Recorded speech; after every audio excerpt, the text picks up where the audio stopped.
নারে তাকবীর, নারে তাকবীর। জিহাদি হুজুরের আগমন, প্রধান অতিথির আগমন। নারে তাকবীর। আলহামদুলিল্লাহ, হুজুর আপনাদের মাঝে আমাদের মাঝে এসে পড়েছে। আমি 2 মিনিট কথা বলবো হুজুরের কাছে অনুমতি নিয়ে। আপনারা বলতে পারেন হুজুরের হজের মধ্যে এত টাকা হাত দিয়ে নেয়, জানেন? হুজুরের মাদ্রাসা আছে, 200 ছাত্র আছে। এর আগে একটা মাদ্রাসায় কালীগঞ্জ বাজারে শামসুল উলুম মাদ্রাসা হুজুরের নিজের হাতে গড়া হাজার হাজার ছাত্র আছে। আল্লাহু আকবার। আমি নিজে পড়ছি, আমি নিজে ফসল হুজুরের। তো হুজুরের মাদ্রাসার মধ্যে লিল্লা বোর্ডিং, ছাত্ররা ফ্রি খাইতেছে যে আপনাদের টাকা নিয়ে। একটা মসজিদ কিনছে, গাজী সাহেব আছেন এখানে, গাজী সাহেব দেখে আসছে হুজুরের ঢাকা শহরের জায়গায় 1 কোটি 20 লাখ টাকা দিয়ে হুজুরের মানুষের কাছ থেকে 1 টাকাও নেয় নাই, নিজের টাকা দিয়ে মসজিদ কিনছে। ও বাজান, এই হুজুরের সমালোচনা করেন। আজকে নাস্তিক মুরতাদ বেঈমানরা হুজুরের নিয়ে সমালোচনা করেন, আর আমার শাইখ মুর্শিদ পীর সাহেব চরমনে কিনে সমালোচনা করেন। জানেন কি কারণ? কি জানেন? বাংলার মধ্যে হক কথা বলার মতন যদি কোনো ব্যক্তি থাকে বক্তাদের মধ্যে, তিনি হলেন আল্লামা ইলিয়াসুর রহমান জিহাদি, আল্লামা হাফিজুর রহমান সিদ্দিকী। কথা বলেন ঠিক কিনা? কোথায় গেল সেই পয়গম্বর হযরত ইউসুফ আলাইহিস সালাতু ওয়াস সালাম, যার জীবনের ঘটনাটা পবিত্র কোরআনের মধ্যে সবথেকে সুন্দর ঘটনা, যার চেহারার সৌন্দর্যের কথা স্বয়ং রব্বুল আলামিন কোরআনের মধ্যে উল্লেখ করেছেন। শুধু বাজান তাই নয়, যার সৌন্দর্য দেখিয়া ওই সময়কার মহিলারা ফলের পরিবর্তে নিজেদের হাত কেটে দিয়েছিল। কোথায় সেই হযরত ইউসুফ পয়গম্বর? তাকে আল্লাহ তাআলা দুনিয়ায় থাকতে দেন নাই, তিনি এই দুনিয়ায় থাকতে পারেন নাই। কোথায় গেল সেই নমরুদ আর ফিরাউন, যাদের ধুমুকে ওই সময় জমিন থরথর করে কাঁপত, যারা নিজেদেরকে রব বলে স্বীকার করেছিল, যাদের ভয়তে মানুষজন থরথর করে কাঁপত, যাদের জুলুম অত্যাচার আর নিপীড়নের কথা শিশু কিশোর যুবক যুবতী বৃদ্ধ বৃদ্ধা মুসলিম খ্রিস্টান বৌদ্ধ হিন্দু সমস্ত মানুষই যাদের জুলুম অত্যাচারের কথা জানে, যাদের বাদশাহীর কথা জানে, তারা আজকে দুনিয়ায় নাই। আল্লাহ তাআলা ওই নমরুদ আর ফিরাউনের মতন বাদশাকেও দুনিয়ায় থাকতে দেয় নাই। কথা বলেন ঠিক কিনা? কবি বলে না, দুনিয়ার মানুষ একটু তাকাইয়া দেখো, তামাম দুনিয়ার বাদশা হিসেবে যাকে আল্লাহ তাআলা দুনিয়ায় পাঠাইছিলেন, বাদশা সুলাইমান পয়গম্বর, শুধু মানুষের বাদশা নয়, গর্তের পিপিলিকা থেকে নিয়ে সমুদ্রের মাছ, জমিনের পশু, আকাশের পাখি, জিন ইনসান, যারা সকলের বাদশা কইরা বানাইছিলেন। কোথায় গেল সেই পয়গম্বর সুলাইমান? শুধু তাই নয়, তাকে আল্লাহ তাআলা একটা সিংহাসন দিয়েছিলেন, তখ্ত দিয়েছিলেন, যেটা বাতাসের সাহায্য বিশ্বের এক প্রান্ত থেকে অপর প্রান্তে চলত। কোনো তেল, মোবিল, ডিজেল, পেট্রোল, ইঞ্জিনের প্রয়োজন ছিল না। শত শত হাজার হাজার যাত্রী নিয়ে চলত। এখন জাহাজে গাড়ি হাওয়ায় চলে, ওগো কলেরি বিদান, কল সারা হাওয়ায় চলিত হযরত সুলাইমান, মোরা সেই মুসলমান। আরে এখন দুনিয়ার ভিতরে কত রকমের আধুনিক জাহাজ, লঞ্চ, স্টিমার, কত রকমের নানা রকমারি পরিবহন, ট্রেন, হাওয়ার উপরে বেশি চলে কত রকমের উড়োজাহাজ, বিমান, হেলিকপ্টার, রকেট ইত্যাদি সব কিছুই চলে তেল, মোবিল, গ্যাস, ডিজেল, ইঞ্জিন ইত্যাদি দ্বারা। কিন্তু আল্লাহ তাআলা হযরত সুলাইমানকে এমন একটা বিমান, এমন একটি সিংহাসন, এমন একটি তখ্ত দিয়েছিলেন, যার কোনো তেলের প্রয়োজন ছিল না, পেট্রোলের প্রয়োজন ছিল না, কোনো ইঞ্জিনের প্রয়োজন ছিল না। শুধু বাতাসকে হুকুম করলে বিশ্বের এক প্রান্ত থেকে নিয়ে অপর প্রান্তে নিয়ে যেত। ও দুনিয়ার মুসলমান, তাকাইয়া দেখো, এত বড় বাদশাকে আল্লাহ দুনিয়ায় থাকতে দেয় না। তাহলে কি আপনি আমি দুনিয়ায় থাকতে পারবো না? কোনো গ্যারান্টি আছে? তাহলে আমরা যারা এই মাহফিলে আসতে পারছি, আমরা খুশি না বেজার? আমরা আসছি, আমরা এক্ষুনি একটা নিয়ত করে ফেলাই যে আমার পরে তো আমাদের সকলের নয়নের মণি আল্লামা ইলিয়াস রহমান জিয়াদি সাহেব হুজুর আসবেন। হুজুরের বয়ান শুনে কান্নাকাটি করে তওবা করে আখিরি মোনাজাত দিয়ে বাড়ি ফিরবো তো ইনশাআল্লাহ। আমি আপনাদের সম্মুখে পবিত্র কালামুল্লাহ থেকে ছোট্ট একখানা আয়াতে কারিমা তেলাওয়াত করছি। এখানে আল্লাহ রাব্বুল আলামিন বলেন ওমাইয়াত্তাকিল্লাহা ইয়াজআল লাহু মাখরাজা ওয়া ইয়ারযুকুহু মিন হাইসু লা ইয়াহতাসিব। এ দুনিয়ার মানুষ তোমরা শুনো, যেই ব্যক্তি আল্লাহ তাআলাকে ভয় করার মতন ভয় করবে, আল্লাহ তাআলা তার রাস্তাকে তার পথকে সহজ করে দেবে। সুবহানাল্লাহ। ও মানুষ, শুধু তাই নয়, তোমাদের রাস্তা খুলে দেবে, পথ খুলে দেবে, শুধু তাই নয়, তোমাকে আল্লাহ তাআলা এমন জায়গা থেকে এমন স্থান থেকে রিজিকের ব্যবস্থা করবে যেটা তুমি ধারণাও করতে পারবে না। সুবহানাল্লাহ। হযরত আউফ ইবনে মালিক রাদিয়াল্লাহু তাআলা আনহু, অনেক লম্বা চূড়া ঘটনা, সংক্ষিপ্ত করে বলছি। সপরিবারে উনি, ওনার স্ত্রী, ওনার ছেলে সালেম তিনজন ইসলাম গ্রহণ করলেন। কাফের মুশরিক বেদুইনরা হযরত আউফ ইবনে মালিক রাদিয়াল্লাহু তাআলা আনহুকে বললেন, আউফ তুমি ইসলাম ছেড়ে দাও, মুহাম্মাদের ধর্ম ছেড়ে দিয়ে তুমি তোমার পুরনো বাপদাদা ধর্মে ফিরে আসো। তিনি বললেন, খোদার কসম, সেই রব্বে কাবার কসম, যার হাতে আমার প্রাণ, আমার জীবন চলে যাবে তাও আমি আমার ইসলামকে ছাড়ব না। তো কাফেররা তার কাছে সুযোগ পায় না। একদিন তার পুত্র হযরত সালেম রাদিয়াল্লাহু তাআলা আনহু মদিনার বাজার থেকে বাজার করে বাসায় ফিরতেছে।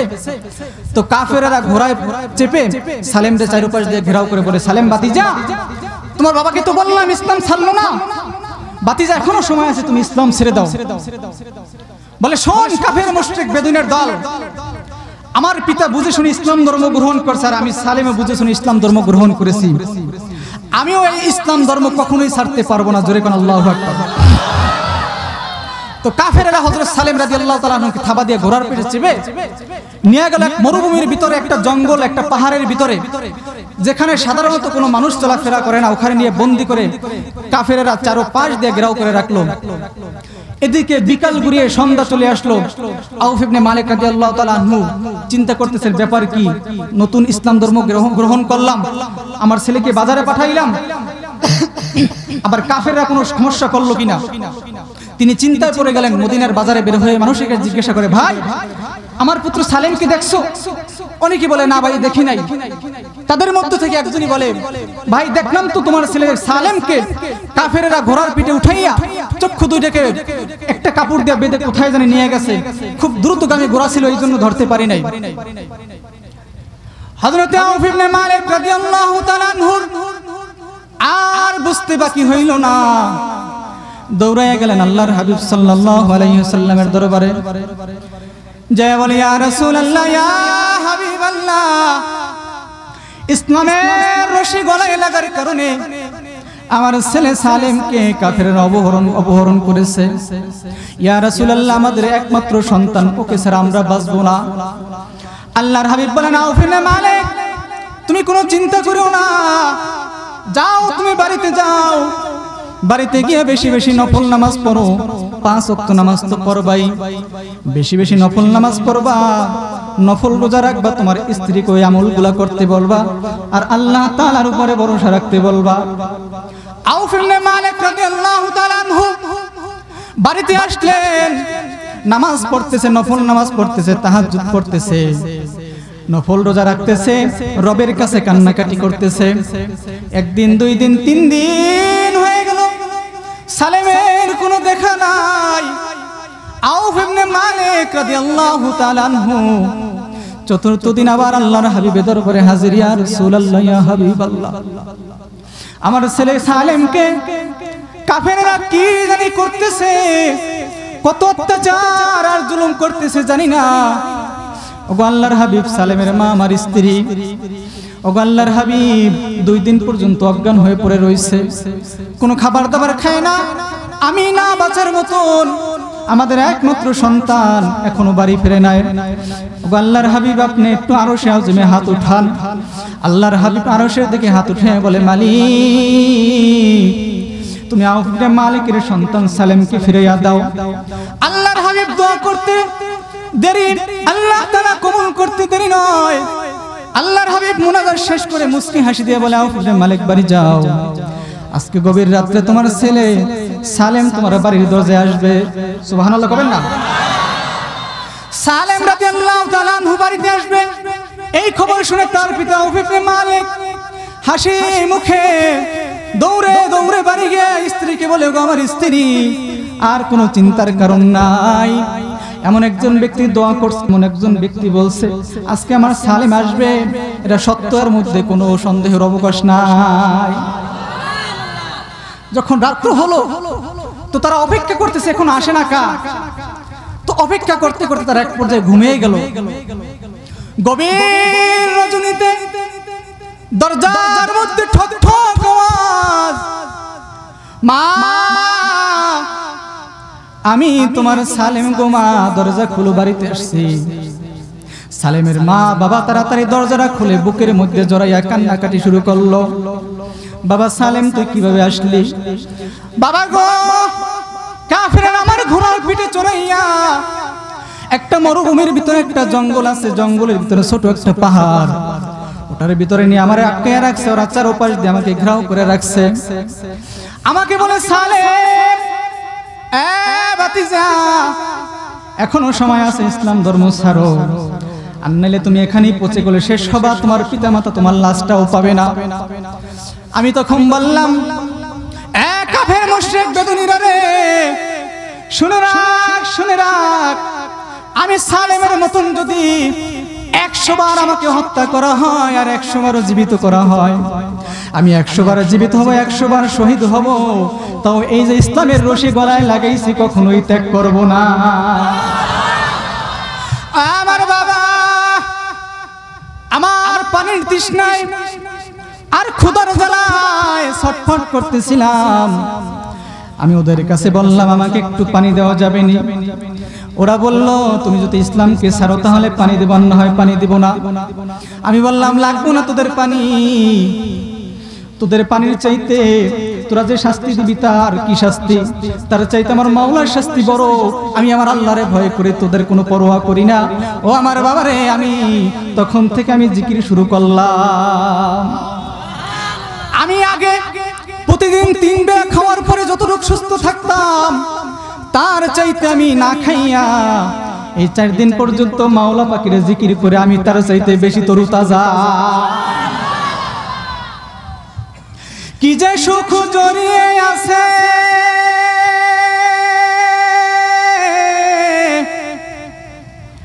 প্রভু তোমার নামেতে, কাটার বিছানায় শুয়ে ঘুম এসে যায় শান্তি ও আরামে। আল্লাহু বাবা, হঠাৎ দেখি চতুর্দিন রাতের বেলা পরিষ্কার আকাশ, কোনো মেঘের চিহ্ন নাই, কিন্তু হঠাৎ করে এক টুকরা মেঘ আইসা, একটা জড়ো হাওয়া আইসা বৃষ্টি শুরু হইলো আর তুফান শুরু হইলো। কাফেররা ওদের জান বাঁচানোর জন্য পলানো শুরু করলো, দৌড়ানো শুরু করলো। আমি সালেম ভাবলাম এই তো সুযোগ, আমি দৌড় দিলাম, কিন্তু কোন দিকে যাবো আমি রাস্তা চিনি না। কে জানে আমার ডাক দিয়ে কয় সালেম, এই যে ডান দিকে যাও, ডান দিক তোমার বাসার রাস্তা। সুবহানাল্লাহ কইবেন না। আমার বাবা, আমি ডান দিকে দৌড় দিলাম, এর মধ্যে দেখি কাফেরদের কিছু উট মরুভূমিতে ঝড়ো হওয়ার কারণে সব উটগুলো একসাথে আইসা গেছে, আর 100টা উটকে জানে রশি দিয়ে বাইন্ধা রাখছে। তাফসিরে জালালাইনের হাসিয়ার মধ্যে এই ঘটনাটা আছে, এই আয়াতের ব্যাখ্যায় 100টা উটকে জানে বাইন্ধা রাখছে। আমার ডাক দিয়ে কয় সালেম, বাড়ি তো যাইবা, 3 দিন পর্যন্ত 4 দিন পর্যন্ত তোমার অত্যাচার করছে, কোনো খাবার দেয় না। তোমরা গরিব মানুষ, ইসলাম ধর্ম গ্রহণ করছে, এখন তো গরিব, আগে ধনী ছিলা। ওগো সালেম, যাও এই উটগুলা তোমার জন্য রাখাই, উটগুলা নিয়ে যা। আউফ ইবনে মালিক কয় বাবা, এই উট তুমি খাইতে পারো, আমি খাবো না, আমার সন্দেহ হয়। তো সালেম কে আপনার সন্দেহ হইতে পারে, কোনো সমস্যা নাই, চলেন মদিনাওয়ালার কাছে দেখি মদিনাওয়ালা কি বলে। আল্লাহর হাবিব সাল্লাল্লাহু আলাইহি সাল্লাম সব ঘটনা শোনার পরে বলে সালেম সবকিছু তো শুনলাম, আমারও কেমন জানি সন্দেহ হয়, এই উটগুলো খাইতে পারবো কি পারবো না। সালেম ডাক দিয়ে কয় ইয়া রাসূলুল্লাহ, ইয়া হাবিবাল্লাহ, সন্দেহ হইতে পারে, কোনো সমস্যা নাই। আর এসে আউজে ফোন করেন, দেখেন উপর থেকে কি বলে। যদি বলে আমি এগুলা খাইতে পারবো তাহলে রাখবো, আর যদি বলে খাইতে পারবো না তাহলে এগুলোকে আমি সালেম যেখান থেকে আনছি ওখানে পৌঁছাইয়া দিয়াবো। আল্লাহর হাবিব আরশের দিকে তাকিয়ে বলে, ওগো আরশের মালিক, তুমি যদি একটু বলে দিতা সালেম কিভাবে মুক্তি পেল, উটগুলা কিভাবে আসলো। আল্লাহ তাআলা জিবরাইলকে পাঠাইয়া আল্লাহর হাবিবের কাছে বলে, ওগো আল্লাহর হাবিব, চিন্তা করেন না, সালেম সত্য কথাই বলছে। এই উটগুলা আল্লাহ তাআলা সালেম কি দিছে রিজিক হিসাবে, গনিমতের মাল হিসাবে। আল্লাহর হাবিব বলে, জিবরাইল তুমি যে কথাগুলো বলতেছো প্রমাণ কি? বলে, এই যে সালেমের উপরে, সালেম আল্লাহর উপরে ভরসা রাখছে, আল্লাহকে ভয় করছে, আল্লাহর ভয়ের কারণে ইসলাম ত্যাগ করে নাই, ইসলাম ছাড়ে নাই। এজন্য আল্লাহ তাআলা ওর উপরে খুশি হইয়া এই আয়াত নাযিল করেন, ওমাইয়াত্তাকিল্লাহা ইয়াজআল লাহু মাখরাজা ওয়া ইয়ারযুকুহু মিন হাইসু লা ইয়াহতাসিব। যেই বান্দা বান্দি আল্লাহ তাআলাকে ভয় করার মতন ভয় করবে, আল্লাহর হাবিব সালেম তো একমাত্র আল্লাহকে ভয় করছে, এই জন্য ইসলাম ধর্ম ছাড়ে নাই। এই জন্য যখন অন্ধকার রাতে বাড়ির পথ চিনে নাই, ওর রাস্তাকে আল্লাহ তাআলা চিনাইয়া দিছে। শুধু তাই না, ওকে রিজিক হিসাবে আল্লাহ তাআলা 100 উট রিজিক হিসাবে দান করছে। আল্লাহর হাবিব কয়, সালেম তোমার কপাল ভালো, নাও এই উটগুলো তুমি খাও এবং দান করে, এগুলো আল্লাহ তাআলা তোমাকে গনিমত হিসাবে দিয়েছে। এবং আল্লাহর ভয় কেমন ভাবে করব, আল্লাহর ভয় কিভাবে করতে হবে। একদিন হযরত হাসান বসরি রাহমাতুল্লাহ আলাইহি রাবিয়া বসরি কয়, রাবিয়া তুমি তো আমার ওয়াজের মজলিসে আসো, পর্দার আড়াল থেকে ওয়াজ শুনো, আমার মজলিসটা বড় আলোকিত হয়ে যায়, আপনারা উঠি করবেন না, তাহলে কিন্তু এই মজলিস ভেঙে যাবে, রহমত থাকে না মজলিসের ভিতর থেকে। আপনারা উঠি করবেন না, একটু কষ্ট করে বসেন, আখিরে মোনাজাত দিয়ে তারপর বাড়ি ফিরবেন ইনশাআল্লাহ। ওগো রাবিয়া, তুমি আমার মজলিসে যদি না আসো, আমার ওয়াজটা ভালো করে কেউ বুঝে না। ওগো রাবিয়া, তুমি আমার মজলিসে আসো, আমার মজলিসটা আলোকিত হইয়া যায়। আমি যদি তোমার বিয়ে করতে পারতাম, আমার ঘরটাও বড় আলোকিত হইয়া যাইতো। রাবিয়া কয়, ওগো আল্লাহর ওই হাসান, আমারে বিয়ে করতে চাননি? কয় হ্যাঁ। কয় বিয়ে করতে চাইলে আমার কিছু শর্ত আছে, শর্ত যদি আমার শর্তগুলো আপনি পূরণ করে দেন, আপনার সাথে বিয়ে হইবে। কয় কি শর্ত? কয় আমি সব সময় কিছু বিষয় নিয়ে চিন্তিত থাকি, যদি চিন্তাগুলো দূর করে দেন, আপনার সাথে আমি বিবাহ বসবো। হাসান বসরি কয়, রাবিয়া রে, তুমি মহিলা মানুষ, তুমি আবার কি চিন্তা নিয়ে ঘুরো? রাবিয়া কয়, নাম্বারে 1, আমি চিন্তা নিয়ে ঘুরি দুনিয়ার সব মানুষ মরে যাবে, আমি রাবিয়াও তো মরে যাব। কেননা আল্লাহ তাআলা কোরআনের মধ্যে বলছেন, কুল্লু নাফসিন যায়িকাতুল মাউত, সমস্ত প্রাণী মৃত্যুবরণ করতে হবে, সেই হিসাবে আমিও মরব। কিন্তু কথা হলো, আমার মরার পর কবরে রাখার পরে ফেরেশতারা আমাকে 3টা প্রশ্ন করবে। মার রব্বুকা, তোমার রব কে? আরো জোরে বলেন, আমাদের রব কে? ওগো আল্লাহর ওলি হাসান, ফেরেশতারা যখন আমারে প্রশ্ন করবে তোমার রবকে, আমি কি এই প্রশ্নের জবাব দিতে পারবো নি?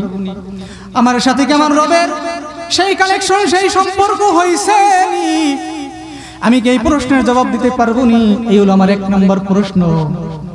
আমার 2য় নম্বর প্রশ্ন হইল, কিয়ামতের ময়দানে দল হবে 2টা, এক দল জান্নাতি, এক দল জাহান্নামী। জান্নাতি দল যারা, তারা হবে ডান দিকে, জাহান্নামী যারা, তারা হবে বাম দিকে। ওগো আল্লাহর ওলি হাসান বসরি, আমি কি জান্নাতি নাকি জাহান্নামী? আমি কি ডান দিকে উঠবো নাকি বাম দিকে উঠবো? এটা হলো আমার 2 নম্বর চিন্তা। 3 নম্বর যে চিন্তাটা আমার মাথায় ঘুর ঘুর করে 24টা ঘন্টা, সেটা হলো, আপনার মুখে শুনছি কিয়ামতের ময়দানে একটা ব্রিজ হবে, ব্রিজ যেটার নাম হলো পুলসিরাত। চুলের চাইতে চিকন, হীরার চাইতে ধার। যেই ব্রিজটা নিচ থেকে উপরে উঠতে 10,000 বছরের রাস্তা। সুবহানাল্লাহ। আবার উপরে দিয়া উপরে যাইতে আঁকা বাঁকা পথ, 10,000 বছর রাস্তা। আবার উপরে গিয়া নিচের দিকে নামতে 10,000 বছর রাস্তা, মোট 30,000 বছরের রাস্তা। ওই পুলসিরাত আমি রাবেয়া পান হইতে পারবো কি পারবো না? আমি সব সময় সেই চিন্তাই করি। আপনি আমার এই চিন্তাগুলো দূর করে দেন, আমি আপনার সাথে বিবাহ বসবো। হাসান বসরি ডাক দিয়ে কয়, রাবেয়া রে, এই চিন্তা আমি দূর করতে পারবো না, এটা আমার কাম না। কারণ এই চিন্তা তো আমার মধ্যেও আসে, এই চিন্তায় আমিও তো চিন্তিত, তোমারে কেমনে এই চিন্তা দূর করব? রাবেয়া বসরি ডাক দিয়ে কয়, আল্লাহর ওলি হাসান, আমি রাত্রে বেলা বালিশে যখন মাথা দিয়ে ঘুমাইতে যাই, এই চিন্তাগুলো আমাকে ঘুমাইতে দেয় না, আমি ঘুমাইতে পারি না। যেখানে সামান্য আমি বালিশে মাথা দিয়ে ঘুমাইতে পারি না, সেখানে আবার স্বামী নিয়ে আনন্দ ফুর্তি করার সময় আমার কই? এই অন্তর থেকে আমি আমার স্বামীর মহব্বত দূর করছি, সন্তানের মহব্বত দূর করছি, দুনিয়ার সমস্ত মহব্বত দূর করছি। আমি আমার এই অন্তরের মধ্যে কেবল একমাত্র আমি আমার মাওলার মহব্বত ঢুকাইছি। কবি বলেন, হাজার মে তেরি রঙ্গে বু, জিধার দেখতা হো মাই উধর তু হি তু। আরে যারা মুমিন তারা গাছের দিকে তাকাইলো মাওলার পরিচয় পায়, মাছের দিকে তাকাইলো আমার মাওলার পরিচয় পায়। পশু পাখি কয় না কথা, মানুষ কেন কয়? আচ্ছা মানুষ বলো দেখি কেমন কইরা হয়? পশু পাখির মধ্যে প্রাণ আছে, মানুষের মধ্যে প্রাণ আছে। মানুষ কথা ছাল, আমগুলো সব পাকলে পরে কেমনে হয় তালাল। আল্লাহ, ডিমগুলো সব একই রঙের, পার্থক্য নাই মোটে, সাদা কালো বাচ্চাগুলো কেমন কইরা ফুটে। আহা, ও মানুষ একটু চিন্তা করো, ডিমগুলার হয়তো উপরের কালার ভিন্ন হইতে পারে, কিন্তু ভাঙ্গার পরে দেখবেন ডিমের কুসুম আর সাদা পানির মধ্যে কোনো পার্থক্য নাই। পার্থক্য আছে নি? কিন্তু তার ভিতর থেকে দেখবেন দেশি মুরগির ডিম সব এক রকমের, কিন্তু একটা মুরগির ডিম 20টা হয়। উমান দেওয়ার পরে বাচ্চা ফুটে এক এক রঙের। এটা কার খেলা?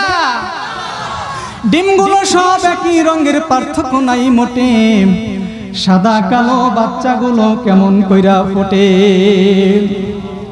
আমরা সবাই বাস করি ভাই এই দুনিয়ার রঙে, হাতের লেখা মুখের চেহারা মিলে না কারো সঙ্গে, আরো মেলে না গলার কণ্ঠ বৃদ্ধাঙ্গুলের টিপ। আল্লাহ তাআলা একজন আছে, প্রমাণ হইল ঠিক।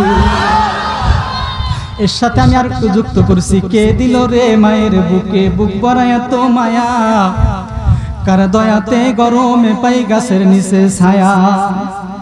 কে দিল রে গাছের আগায় ডাবের পানি মিষ্টি, আরে একটা ডাব গাছ নারকেল গাছ 15 থেকে 20 হাত 25 হাত, যখন ডাবটা ছোট হয় টরি হয়, কাটবেন দেখবেন ভিতরে কোনো পানি নাই, কিন্তু বড় হওয়ার পরে কতগুলা চামড়া দিয়ে ওটাকে বাঁধানো, কোনো ফুটা নাই, ফাটা নাই, ছিদ্র নাই, ওইটার মধ্যে এত সুন্দর সুস্বাদু মিষ্টি পানিকে ঢুকাইলো। কে দিল রে গাছের আগায় ডাবের পানি মিষ্টি, কার হুকুমে আকাশ থেকে মুষলধারে বৃষ্টি। মানুষ একটু চিন্তা কর, মাওলার পরিচয় পাইয়া যাবে। যে ব্যক্তির মধ্যে মাওলার ভয় আছে, ও কোনোদিন গুনাহ করতে পারে না, নাফরমানি করতে পারে না, ওলামায়ে কেরামের বিরোধিতা করতে পারে না। কথা বলেন ঠিক কিনা? ও কোনোদিন পিতামাতার মনে কষ্ট দিতে পারে না, ও কোনোদিন কোনো রকমের জিনা ব্যভিচার করতে পারে না। কথা বলেন ঠিক কিনা? যে ব্যক্তি আমার মাওলার ভয় করে, আল্লাহ তাআলা তার রাস্তাকে সব দেখবেন, বিপদ আপদ বালা মুসিবত থেকে আল্লাহ তাআলা তাকে হেফাজত করবে। হয়তো সাময়িক পরীক্ষা নিবে, কিন্তু আল্লাহ তাআলা তার পথকে সহজ করে দিবেন। শুধু তাই নয়, আল্লাহ তাআলা তার রিজিকেরও ব্যবস্থা করে দিবে। বাংলাদেশের একটা রাবেয়া বসরি আমি নাম রাখছি, কিশোরগঞ্জের একটা ঘটনা, বাস্তব ঘটনা বলবো নি। বাংলাদেশের একটা বোনের ঘটনা। এক কিশোরী বোন বুঝ হওয়ার পর থেকে, সাবালেক হওয়ার পর থেকে কখনোই পরপুরুষকে দেখা যায় নাই, এক ওয়াক্ত নামাজ ছাড়ে নাই, রোজা ছাড়ে নাই, তাহাজ্জুদ ছাড়ে নাই, সকাল বিকাল মাওলা পাকের জিকির কোরআন তেলাওয়াত ছাড়ে নাই। এরকম একটা বোনের ঘটনা। ওই মেয়েটা নাম রহিমা খাতুন। ওরা সংসারের মধ্যে ও আর এক ছোট ভাই, ওর মা আর ওর বাবা গরিব মানুষ, মানুষের বাড়িতে বাড়িতে কাজ করে। মাসটা ছিল রমজান মাস। ওর বাবা কাজে দূরে চলে গেছে, ঈদের জন্য ঈদ আসতেছে, কাজ করে মেয়ে ছেলের জন্য মার্কেট করতে হবে, ঈদের বাজার করতে হবে। রমজানের মাঝামাঝি মেয়েটার মা ডাক দিয়ে কয়, মারে পাশের গ্রামে আমার বোনের বাসা, তোর খালার বাসা, আমি একটু ঘুরে আসি, তুই আর তোর ছোট ভাই থাক, আমি আসরের আগে চলে আসবো, আর যদি আসতে দেরি হয় তাহলে তুই ইফতারিটা রেডি করে ফেলাইস। ঠিক আছে মা, যাও, কোনো চিন্তা করো না। মেয়েটার মা চলে গেল বোনের বাড়িতে। তার বোনের একটা ছেলে ছিল, ওই ছেলেটা তার খালাকে দেখে বলে, খালা আপনি আসছেন, রহিমা খাতুন কই? আর আপনার ছোট ছেলে আমার ছোট ভাই কোথায়, ওদেরকে নিয়ে আসেন নাই? বলে, না বাবা, মনটা কেমন জানি ছটফট করছিল তোমার মারে দেখার জন্য, আমার বোনের দেখার জন্য, এই জন্য চলে আসছি, আবার চলে যাব। বলে, না গো খালা, অনেকদিন পরে আসছো, যাইতে পারবা না, আজকে তুমি রাত্রে আমাদের বাড়িতে থাকবা। বলে, বাবা কি কও? তাহলে আমার ঘরের মধ্যে সাবালিকা মেয়ে, ছোট বাচ্চা, ওদেরকে কে পাহারা দিবে? বলে, খালা কোনো চিন্তা করো না, রাত্রে বেলা আমি ওদেরকে যাইয়া পাহারা দিব, তুমি আমার মায়ের কাছে থাকো, আমাদের বাড়িতে থাকো। তখন ওই ছেলের মা বলে, ঠিকই তো বোন, অনেকদিন পরে আসছো, আমাদের বাড়িতে আজকে রাতটা থেকে যাও, আমার ছেলে যায় তোমার ঘরে পাহারা দেবে, কোনো চিন্তা করো না। তখন মহিলাটা রাজি হয়ে গেল, বাবা ঠিক আছে, তুমি যদি রাজি থাকো আমার বাড়ি যেয়ে পাহারা দিতে, তাহলে আমার অসুবিধা কোথায়? তুমি আমার আপন ভগ্নিপতি, আমার বোনের ছেলে, কোনো সমস্যা নাই, তাহলে যাও, আজকে রাত্রটা তোমার মার কাছে আমি থেকে যাই।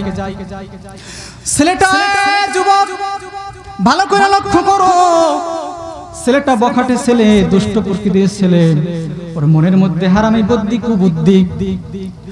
ও চলে গেল, কোন সময় 5 ওয়াক্ত নামাজ তো দূরের কথা, পশ্চিমে পাচারও খায় না, কিন্তু দিন পাঞ্জাবি একটা লাগাইয়া, টুপি একটা লাগাইয়া আসরের পরপরই ওই মেয়েটার বাড়িতে চলে গেল। মেয়েটা ঘরের মধ্যে বারান্দায় গিয়ে টাক দিয়া বলে, বোন আমি তোমার ভাই আসছি, তোমার মা আমার খালা আজকে আসবে না, তোমাদেরকে পাহারা দেওয়ার জন্য আমাকে পাঠাইছে। বলে, ভাই সমস্যা নাই, ভালোই তো হয়েছে, তাহলে থাকেন, বেড়ান, খাওয়া দাওয়া করেন, আমি ইফতারির আয়োজন করতেছি। মেয়েটা ইফতারি করলো, ছেলেটা ইফতারি করলো, মাগরিবের নামাজ পড়লো, ইশারের নামাজ পড়লো, তারাবির নামাজ পড়লো, তারাই পরে খাওয়া দাওয়া করে বারান্দার এক রুমে ওই ছেলেটা আর ওই মেয়েটার ছোট ভাই এক রুমে ঘুমাইলো, আর ঘরের মধ্যে মেয়েটা আলাদা রুমে ঘুমাইলো। ছেলেটার মনের মধ্যে হারামি বুদ্ধি। একটু পর যখন ছোট ছেলেটা ঘুমাইয়া গেল, ও ঘরের দরজার কাছে যাইয়া টক টক আওয়াজ দিয়ে বলে, বোন রে আমার, দরজার কাছে এসে একটু কথা বলি। মেয়েটা দরজা না খুলে বলে, ভাই বলেন, আমি শুনতেছি। বলে, বোন রে, ছোটবেলা দেখছি তুমি কত সুন্দর সুইট ছিলা, সুন্দর ছিলা, তুমি বড় হওয়ার পর থেকে তোমারে আমি দেখি নাই, এখন না জানি তুমি কতই সুন্দরী হয়েছো, একটু আমার সামনে আসবা, আমি তোমার একটু দেখা করব। তখন মেয়েটা বলল, না রে ভাই, আল্লাহ তাআলাকে ভয় করো, যে আল্লাহ তোমাকে আমাকে বানাইছে, যদি আমার সাথে তোমার কোনো ইচ্ছা থাকে তাহলে সামাজিকভাবে শরীয়তের আইন অনুযায়ী আমাকে বিবাহ করো, তারপর আমার সাথে যা খুশি করো। মেয়েটা ছেলেটাকে অনেক বুঝ দেওয়ার পরে ছেলেটা যে আবার শুইল। কিছুক্ষণ পরে ওর মনের মধ্যে শয়তান আবার খোঁচা দিল, ওই কারেন্টের মেইন সুইচ বন্ধ করে আবার দরজা টাক দিল, বোন রে, ঘরের মধ্যে মনে হয় সাপ ঢুকছে, কারেন্ট তো চলে গেছে, মোমবাতিটা জ্বালাইয়া দাও। মেয়েটা মোমবাতি জ্বালাইয়া যখন দরজাটা খুলে মোমবাতি দিব ফাঁকা দিয়া, তখন মেয়েটা ডাক দিয়া বলে, ভাই এই নেন মোমবাতি। তখন ছেলেটা দরজাটা ধাক্কা দিয়া মেয়েটাকে জড়াইয়া ধরলো, বলল, বোন রে, আজকে আর তোর ছাড়াছাড়ি নাই, যতই জোরাজোরি করো, যতই কান্নাকাটি করো, আজকে আর তোমার ছাড়বো না। মেয়েটা দেখলো সংক্ষেপে করতেছি, আমার আর কোনো নিস্তার নাই। তখন বলল, ভাই রে, তুমি আমারে 5টা মিনিট সময় দিবানি, আমার ওযু আছে, এখনো ওযু শেষ হয় নাই, ওযু ভাঙে নাই, আমি আজকে শেষবারের মতন 2 রাকাত নামাজ পড়বো, তারপর তুমি আমার যা খুশি তাই কইরো। মেয়েটা নামাজ পড়লো, ছেলেটাও সুযোগ দিল, ঠিক আছে 5 মিনিট তো এত বছর ওয়েট করতে পারছি, 5 মিনিট কোনো ব্যাপার না, নামাজ পড়। নামাজ পড়ে আসমানের মালিকের কাছে হাত উঠাইয়া ডাক দিয়ে বলে, আসমানের মালিক, বুঝ হওয়ার পর থেকে নিয়ে কোনো পরপুরুষে দেখা দেই নাই গো মালিক, তোমার এক ওয়াক্ত নামাজও ছাড়ি নাই, রোজা ছাড়ি নাই, তাহাজ্জুদ ছাড়ি নাই, নফল নামাজ ছাড়ি নাই। ও আল্লাহ, আজকে তোমার বান্দির ইজ্জতের উপরে হামলা, তুমি কেমনে সহ্য করবে গো মালিক? ও আমার মালিক, তুমি কি আমার ইজ্জতের হেফাজত করবা না? আল্লাহ রব্বুল আলামিন আর সহ্য করতে পারলেন না, মেয়েটা মুনাজাত করে কান্নাকাটি করতেছে। এর মধ্যে একটা আওয়াজ শুনে ছেলেটা একটা চিৎকার দিয়ে জমিনের মধ্যে ছটফট করতেছে। মেয়েটার আর বুঝতে বাকি রইল না, মেয়েটা মোমবাতি জ্বালাইয়া দেখে ছেলেটার নাক মুখ দিয়ে ফেনা পড়তেছে। মেয়েটা ছেলেটা আর দুনিয়ায় নাই। মেয়েটা ভয় পেয়ে ছোট বোনের ভাইয়ের কাছে দৌড় দিয়া বাইরে ঘুম থেকে জায়গায় কয়, ভাই ছোট ভাই হয়ে পাশের রুমে ঘুমাও, বোনের খবর নাও না। আর যেই মালিককে আমি ভুলি নাই, সেই মালিক আমারে ভুলে নাই। ছেলেটা মেয়েটার কান্না শুনে, ছোট মানুষ জোরে জোরে হাউমাউ করে কান্না করতেছে। ওদের কান্না শুনে পাশের মানুষ এসে বলে, কি ব্যাপার, কান্নাকাটি করতেছো? সব জায়গায় কারেন্ট আছে, তোদের ঘরে কারেন্ট নাই কেন? মেইন সুইচ জ্বালাইয়া দেখেছে ছেলেটা মরে পড়ে রয়েছে, মুখ থেকে লালা ঝরতেছে। বলে, ব্যাপার কি হয়েছে? মেয়েটা সবকিছু বলল। মানুষ বিশ্বাস করে না, বলে, না তুই কিছু ক্ষতি করছো। মেয়ের মাকে বাবাকে খবর দিল। নারে তাকবীর, নারে তাকবীর, জিহাদি হুজুরের আগমন, প্রধান অতিথির আগমন, নারে তাকবীর। আলহামদুলিল্লাহ, হুজুর আপনাদের মাঝে, আমাদের মাঝে এসে পড়েছে। আমি 2 মিনিট কথা বলবো হুজুরের কাছ থেকে অনুমতি নিয়া।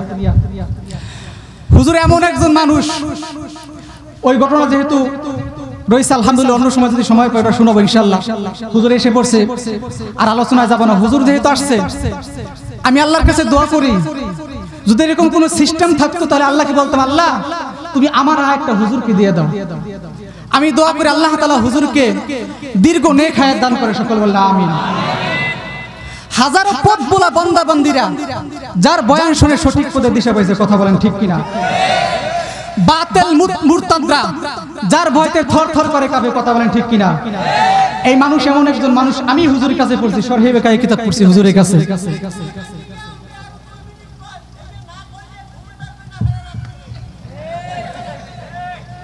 অন্য সময় শোনাবো এই ঘটনা, অন্য সময় শোনাবো ইনশাআল্লাহ।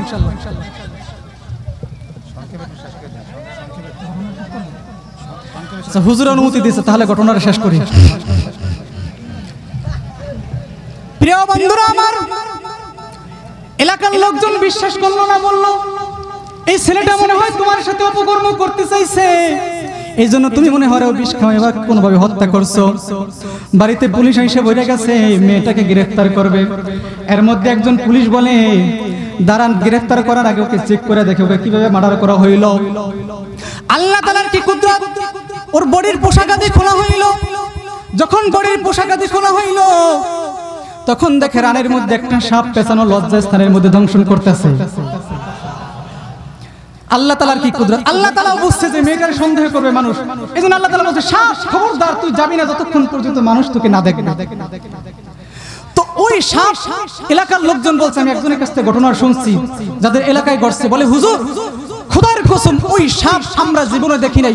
যখনই আমরা ওই লঙ্গি খোলার পরে সাপটাকে দেখলাম, সাপটা আস্তে করে ওর রান থেকে পেঁচ ছুটাইয়া কোথায় যে চলে গেল আমরা আর খুঁজে পাইলাম না। সুবহানাল্লাহ। এবং ওই মেয়েটাকে ওই কিশোরগঞ্জ থানার মধ্যে সবচেয়ে ধনী ব্যক্তি বিবাহ করছে। তাহলে রিজিকের ব্যবস্থা কি করলো? বিপদ আপদ থেকে বাঁচাইলো কে? তো হুজুর এসে পড়ছে। বলতেছিলাম আমি হুজুরের কাছে শরহে বেকায়ে পড়ছি, হুজুর কেমন মানুষ। আপনারা বলতে পারেন হুজুরের হজের মধ্যে এত টাকা হাত দিয়ে নেয়, জানেন? হুজুরের মাদ্রাসা আছে, 200 ছাত্র আছে। এর আগে একটা মাদ্রাসায় কালীগঞ্জ বাজারে শামসুল উলুম মাদ্রাসা হুজুরের নিজের হাতে গড়া হাজার হাজার ছাত্র আছে। আল্লাহু আকবার। আমি নিজে পড়ছি, আমি নিজে ফসল হুজুরের। তো হুজুরের মাদ্রাসার মধ্যে লিল্লা বোর্ডিং, ছাত্ররা ফ্রি খাইতেছে যে আপনাদের টাকা নিয়া। একটা মসজিদ কিনছে, গাজী সাহেব আছেন এখানে, গাজী সাহেব দেখে আসছে হুজুরের ঢাকা শহরের জায়গায় 1,20,00,000 টাকা দিয়ে হুজুরের মানুষের কাছ থেকে 1 টাকাও নেয় নাই, নিজের টাকা দিয়ে মসজিদ কিনছে। ও বাজান, এই হুজুরের সমালোচনা করেন।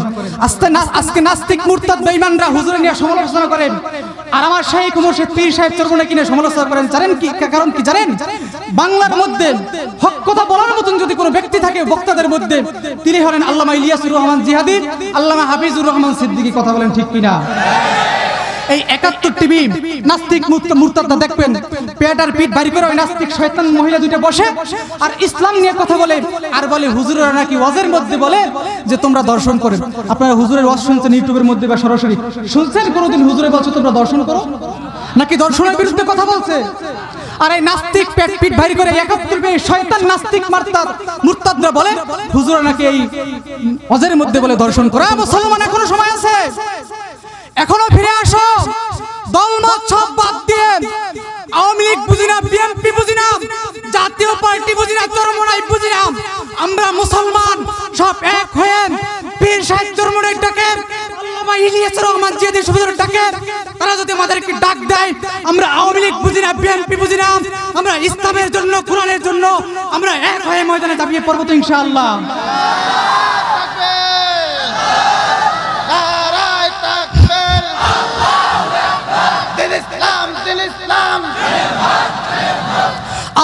আজকে নাস্তিক মুরতাদ বেঈমানরা সবৈক্যবদ্ধ, আর আমরা মুসলমান মারামারি করি, বুকে হাত বাঁধবো নাকি নাবিতে হাত বাঁধবো নিয়ে মারামারি করি।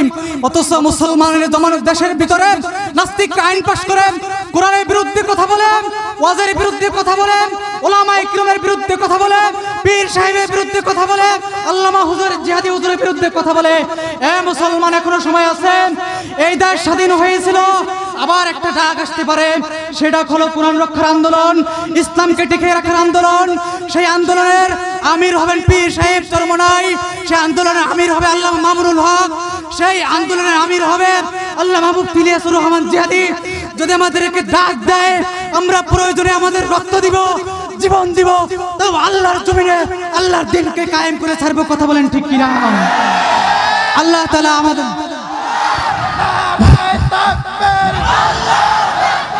ইসলামের আলো, আল কোরআনের আলো, বেতুরিয়া মাদ্রাসা। আজকে আপনারা এই মাদ্রাসার মাহফিল, এই মাদ্রাসার উদ্দেশ্যে কিন্তু আপনারা এই হুজুরকে পাইছেন। এত বড় মাপের মানুষ এই এলাকায় পাবেন কল্পনা করতে পারছেন? হুজুরে আমারে মহব্বত করে গত বছর আমার আসার কথা ছিল, হুজুরের কাছে গেছি, আলহামদুলিল্লাহ প্রোগ্রাম দিয়ে দিয়েছে, এবছরও দিছে। এর কারণ হলো এই মাদ্রাসা। এখন মাদ্রাসা কোনো ব্যক্তির একার মাধ্যমে না, আপনার এলাকাবাসী সবাই সহযোগিতা করছেন, এই জন্য এই মাদ্রাসা কায়েম হয়েছে। আপনারা এই মাদ্রাসার দিকে নজর রাখবেন, সহযোগিতা করবেন, এই বলে আমি আমার বক্তৃতা শেষ করছি। এবং হুজুরের জন্য আবারও দোয়া চাই, আল্লাহ তাআলা যেন হুজুরকে দীর্ঘ নেক হায়াত দান করেন এবং নাস্তিক মুরতাদ বেঈমানের বিরুদ্ধে সবসময় উঁচু গলার কথা বলার তৌফিক দান করেন।